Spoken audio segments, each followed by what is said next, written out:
Today in this tutorial, I'll show you how to redact sensitive information from your audio using Reduct. Start by uploading your audio to Reduct. Now wait for a few seconds to get an AI transcript of your audio. Your AI transcript will look something like this. These transcripts are up to 96% accurate and completely editable as well. Now scan through the transcript to look for any PII.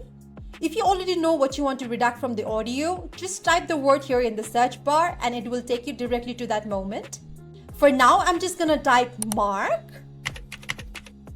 and press enter. Now click on this to jump to that part. Okay, so Mark is here. I'm gonna select it and click on the redact button, then mute audio. Now you will see a pop-up. Just hit apply redaction here. Reduct will automatically mute that part of your audio. Feel free to apply as many redaction as you need, and once done, just download it by clicking this button over here or share it via link. Whether you are dealing with the depositions, interviews, or confidential business meeting, Reduct makes redaction quick and painless. So give it a try today.